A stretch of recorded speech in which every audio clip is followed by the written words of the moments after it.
सासू माँ बदल गई। कहानी उस घर की है जहाँ बहू और बेटी को एक माना जाता था, लेकिन फिर अरे शिखा बेटा, तू रसोई में क्यों घुसी रहती है? जा, रोटी मैं बना लूंगी।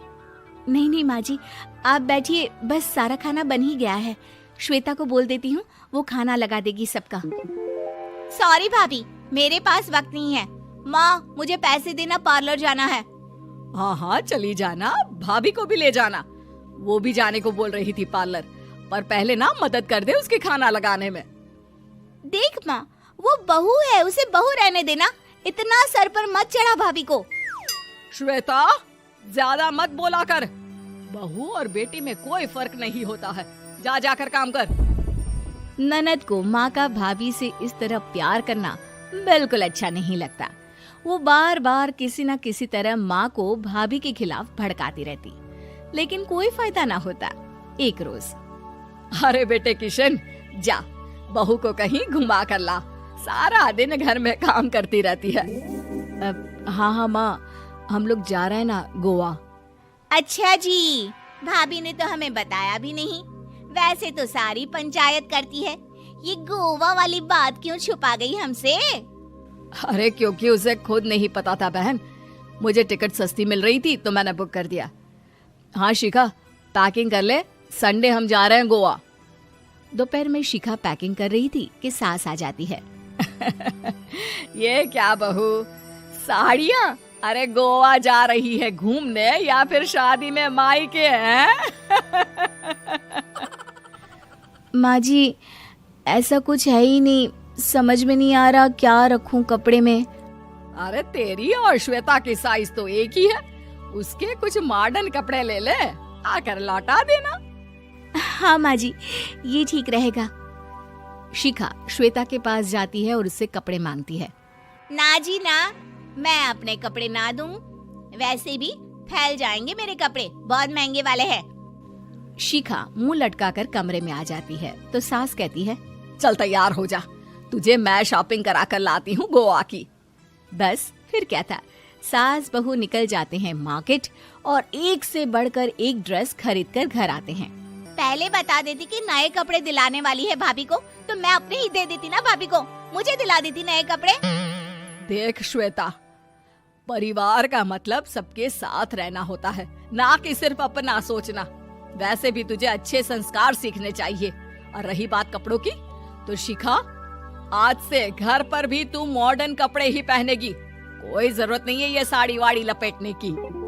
अब क्या था, घर पर श्वेता और शिखा एक जैसे रहते। एक बार पड़ोसन आती है। अरे बेटा, अपनी माँ को तो बुलाना जरा, बात करनी है। शिखा सास को बताती है और रसोई में चली जाती है। ये आपकी बेटी बहुत बड़ी हो गई है, इसके लिए एक रिश्ता है, कहो तो बता दूं। ये बेटी नहीं बहू है, घर में सब एक जैसा ही रहता है। वैसे मेरी बेटी भी बड़ी हो गई है, कोई रिश्ता हो तो जरूर बताना।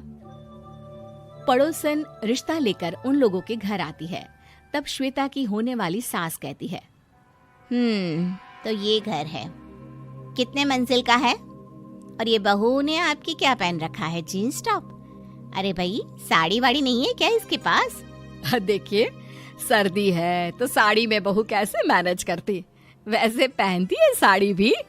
देखिए, हम लोग ठहरे पैसे वाले लोग, कोई कमी नहीं है हम लोगों के पास पैसों की, बहुत पैसे हैं, जमीन, नौकर चाकर, कार, सब कुछ है, लेकिन घर में संस्कारी बहू चाहिए। समझ रही हैं ना आप? सास कुछ कहती कि श्वेता बोल पड़ती है, हाय रे, नौकर चाकर से लेकर जमीन, कार, पैसा, हाँ हाँ मुझे रिश्ता मंजूर है, मंजूर है मुझे। अरे रुक जा श्वेता, मैं बात कर रही हूँ ना। देखिए, हम लोगों के घर इतनी आजादी नहीं मिलेगी। अरे हाँ कर देना माँ, हाँ कर दे जल्दी से। सास क्या करती, बेटी की शादी ऐसे घर में कर देती है जहाँ ना उनके विचार मिलते हैं और ना ही आचार। शादी के बाद एक रोज फोन पर, श्वेता बेटा, एक बार घर आ जा, बहुत दिल करता है तुझे देखने का। माँ, वो घर पर बहुत काम होता है, कैसे आऊँ? बड़ा घर है, लेकिन आने जाने वालों की लाइन ही लगी रहती है। बेटा मैं तो जानती थी उस घर का हाल, लेकिन तू ही नहीं मान रही थी। माँ देख, हर घर का यही हाल है। तेरी बेटी को यहाँ घूंघट हटाने की परमिशन नहीं है और एक तरफ भाभी स्कर्ट पहनकर घूम रही है।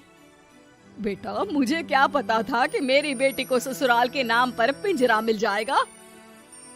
अच्छा माँ, फोन रखती हूँ, सास को गर्मा गर्म रोटी खिलानी है। तुम लोगों की तरह नहीं कि एक रोटी बनाओ, एक सब्जी बनाओ, फिर सारा दिन फ्री होकर घूमो। सास फोन तो रख देती है, लेकिन सोच में पड़ जाती है कि एक तरफ बेटी जिसे कोई आजादी नहीं, वहीं दूसरी तरफ बहू जिसे देखकर लगता ही नहीं कि उसकी शादी भी हुई है। अगले रोज। शिखा, अरे ओ शिखा। हाँ माँ, क्या हुआ? कुछ चाहिए आपको? मैं जिम जा रही थी। जिम के कपड़ों में बहू को देखकर सास को घूंघट में अपनी बेटी का ख्याल आता है। देख बहू, घर में बहू की तरह रहा कर। इतने टाइट कपड़े पहनकर जिम जाना पसंद नहीं मुझे। जा जाकर रोटी बना। रोटी? माँ अभी तो शाम के 6 बजे हैं, इस वक्त रोटी? अब क्या मेरे खाने पीने पर भी पहरा है? अरे जब मर्जी तब मैं अपने घर में खा भी नहीं सकती क्या? बहू को अजीब लगता है। वो समझ नहीं पाती कि जो सास कल तक इतनी सपोर्टिव थी, उन्हें अचानक से क्या हो गया। वो किचन में जाती है, गरम रोटी के साथ 2 तरह की सब्जी, रायता, सलाद सब लेकर सास के पास आती है। माँ जी, खाना। इतना सारा खाना? राक्षस समझा है क्या मुझे? रोटी मांगी थी मैंने गर्मा गर्म बस। पर माँ जी, रोटी खाती किससे आप? सब्जी तो बनानी थी ना। अरे भूख मर गई मेरी तेरी बहस से। जा जाकर काम कर, अंदर पूरी रसोई साफ कर। बहू अंदर चली जाती है। थोड़ी देर में श्वेता घर आती है। अरे शिखा जल्दी से चाय ला, पकवान बना, मेरी बेटी आई है। अरे नहीं नहीं माँ, ड्राइवर बाहर खड़ा है। मैं तो घर का कोई सामान खरीदने के बहाने यहाँ आ गई हूँ, मुझे जाना होगा। अरे बेटा, पर कितने दिनों बाद देख रही हूँ तुझे, रहने आ जाना 2-4 दिन के लिए। आ जाऊंगी माँ, जब मेरी सास मरेगी तब। मैं तो रोज मन्नत मानती हूँ कि मेरी सास मर जाए तो अच्छा है। अच्छा चल, जा रही हूँ माँ। हे भगवान, कैसे कैसे दिन देखने पड़ रहे हैं मेरी बेटी को। सास अंदर जाती है, जहाँ श्वेता की जिम वाली सहेली का फोन आया होता है। क्या बात है, आज जिम नहीं आई? अरे पता नहीं यार, आज माँ को क्या हो गया अचानक। पर खैर कोई नहीं, लगता नहीं कि मैं अब जिम आ पाऊंगी। शिखा स्पीकर पर बात कर रही थी, जिसे सास सुन रही थी। यार ये सास ना होती ही ऐसी है। मैं तो कहती हूँ बुढ़िया जल्दी मरे और तू आराम से जिए। शिखा को सहेली की बात पर गुस्सा आ जाता है। माँ के मरने की कौन सा बच्चा दुआ मांगता है मोहिनी? आगे से ऐसी बात मेरे सामने मत करना। हमारे घर की शोभा ही माँ है। क्या हुआ जो थोड़ी सख्ती दिखा रही है? उसमें भी कोई ना कोई उनकी भलाई ही होगी। मैं तो कहती हूँ भगवान मेरे जैसी सास सबको दे, जो सिर्फ माँ की तरह है। सास वाली तो कोई बात ही नहीं है उनमें। सास ये बात सुन रही थी। उनकी आंख में आंसू आ जाते हैं कि क्यों वो बेटे की किस्मत में बहू को भी भागीदार बना रही थी। शिखा, अरे ओ शिखा, क्या हो गया?